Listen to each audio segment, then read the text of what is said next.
রাজ্যে ক্ষমতায় আসার পর মুখ্যমন্ত্রী শুভেন্দু অধিকারী ঘোষণা করে দিয়েছিলেন যে দেশের শিল্প মানচিত্রে আমাদের রাজ্যকে অত্যন্ত গুরুত্বপূর্ণ জায়গায় নিয়ে যাওয়া হবে, এবং যেমন কথা তেমন কাজ আমরা দেখেছি। একের পর এক পদক্ষেপ করেছে এই বিজেপি সরকার। কিন্তু শিল্প ভালো করতে হলে রাস্তা তো ভালো হতে হবে, শিল্পে গতি আনতে হলে জাতীয় সড়ক তো মসৃণ করতে হবে। এবার তাই ডাবল ইঞ্জিন সরকার, আর ডাবল ইঞ্জিন সরকারে জাতীয় সড়কে গ্রিন সিগন্যাল। জাতীয় সড়ক মসৃণ হলে শিল্পে গতি বাড়ে, শিল্পের উন্নতিতে সড়ক পরিকাঠামোর উন্নতি জরুরি। রাজ্যে একাধিক জাতীয় সড়কের কাজ চলছে। জাতীয় সড়কের কাজে গতি আনতে কেন্দ্রীয় মন্ত্রীর সঙ্গে বৈঠক করবেন পূর্তমন্ত্রী। মঙ্গলবার নীতিন গাডকারি এবং অজয় পোদ্দারের এই গুরুত্বপূর্ণ বৈঠক রয়েছে।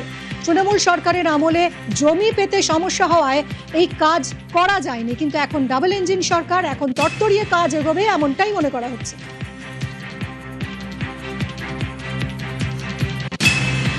नेशनल हाईवे के लिए मेरी 4 तारीख को गडकरी जी से मीटिंग है। माननीय केंद्र मंत्री हमारे भूतपूर्व अध्यक्ष रहे हैं पार्टी के, उन्होंने समय दिया है। पीडब्ल्यूडी की टीम कल और परसों वो लोग उनके साथ बैठकर, डिपार्टमेंट के लोगों के साथ बैठकर मीटिंग करेंगे। मीटिंग करने के बाद में 4 तारीख की संध्या को मैं गडकरी जी से मिलूँगा। पूरी टीम मेरे साथ रहेगी पीडब्ल्यूडी के। पश्चिम बंगाल में नेशनल हाईवे का नेटवर्क बहुत कम है। इस 5 साल में मैं चाहूँगा कि हमारे मुख्यमंत्री जी के आश्वासन से और उनके दिशा निर्देश से हम लोग जिस तेज़ी से बढ़ना चाहते हैं उसके लिए इंफ्रास्ट्रक्चर जरूरी है।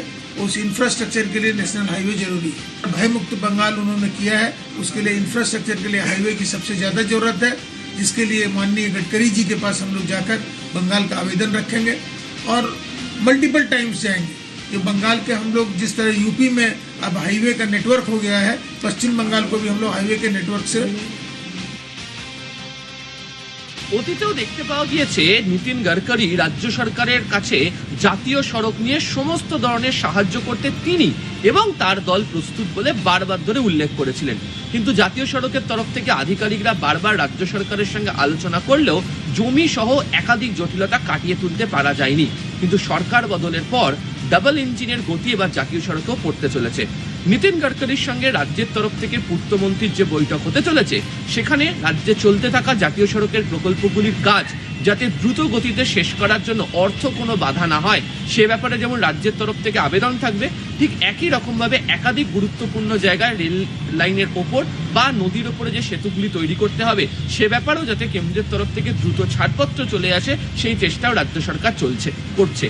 ইতিমধ্যে দেখতে পাওয়া যাচ্ছে যে রাজ্যে একাধিক জাতীয় সড়কের কাজ চলছে এবং তার মধ্যে গ্রিনফিল্ড জাতীয় সড়ক, অন্যদিকে হচ্ছে হাওড়া থেকে বারাণসী পর্যন্ত যে জাতীয় সড়কের কাজ, যা একদম কলকাতা শহরকে সংযুক্ত করে দেবে। এছাড়া গঙ্গাসাগর পর্যন্ত যাওয়ার বীরভূমের বেশ কিছু অংশের কাজ এবং উত্তরবঙ্গেরও বেশ কিছু জাতীয় সড়কের কাজ চলছে দ্রুত গতিতে। আর সেই কাজ করার ক্ষেত্রে রাজ্য সম্পূর্ণভাবে কেন্দ্রকে আশ্বস্ত করছে যে তারা সহযোগিতা করবে, কেন্দ্র যেন পর্যাপ্ত অর্থ দিয়ে এই কাজগুলি দ্রুত সম্পন্ন করার জন্য সাহায্য করে। ক্যামেরা সৌমেন দাসের সাথে আবির ঘোষাল, নিউজ 18 বাংলা, কলকাতা। জাতীয় সড়ক যেগুলো তৈরি করেছে, দেখুন একটার পর একটা ভেঙে পড়ে যাচ্ছে, কোনো ব্রিজ ফ্রিজ সব ভেঙে পড়ে যাচ্ছে। আপনি পার্কস্ট্রিট থেকে ডানকুনি যদি আসবেন, দেখবেন যে 4-5টা ব্রিজ ভেঙে পড়ে রয়েছে, 1 বছরও হয়নি। কোনা থেকে সাতগাছি হয়ে রাস্তা হচ্ছে তো হচ্ছেই, মানুষের জঞ্জাটে একদম অস্থির হয়ে গেছে সবাই। ন্যাশনাল হাইওয়ে তো কোনো কাজ অ্যাজ করতেই পারছে না, যেটুকু করছে ভেঙে পড়ছে, যেটুকু করছে ভেঙে পড়ছে। জমি না পেলে এই জায়গাগুলো, এই রাস্তাগুলো তৈরি করতো কি করে? একটা করে রাস্তা কমপ্লিট করবে তো, কোনো রাস্তাই তো কমপ্লিট করতে পারছে না। কল্যাণী থেকে যে রাস্তাটা চলে গেছে মালদার দিকে, রাস্তায় জমি পেয়েও তো কমপ্লিট জমি রাস্তা করতেই পারছে না। ফেবগ্রামের দিকে দেখুন রাস্তা কতদিন ধরে রাস্তা তৈরি হয়েছে। এরা শুধু সরকারকে বদনাম দেওয়া ছাড়া আর কিছু নেই। Nitin Gadkari has proved himself that he is an inefficient person to handle the road and transport.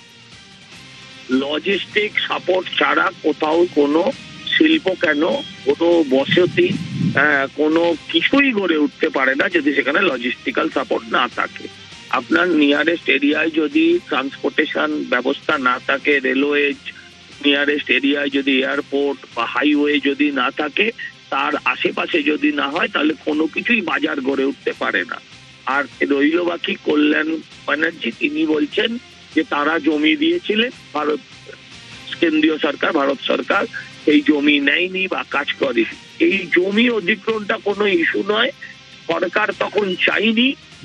আপনি দেখেছেন যে একটা সরকার শিল্পকে বিসর্জন দিয়ে, তারা বিসর্জনকে শিল্প বানিয়ে তারা ক্ষমতায় এসেছিল। ফলে তাদের মুখে এই সমস্ত এক্সকিউজ হাসি পাওয়া ছাড়া আর কোনো কিছুর সৃষ্টি করে না।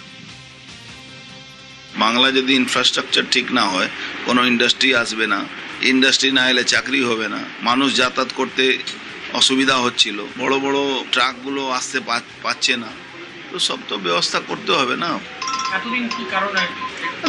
এতদিন কি কারণে সেটা মমতা ব্যানার্জিকে জিজ্ঞেস করুন। আমাদের সরকার জনমুখী সরকার, আমাদের দায়বদ্ধতা আছে কি আমরা মানুষের কাজটা করব।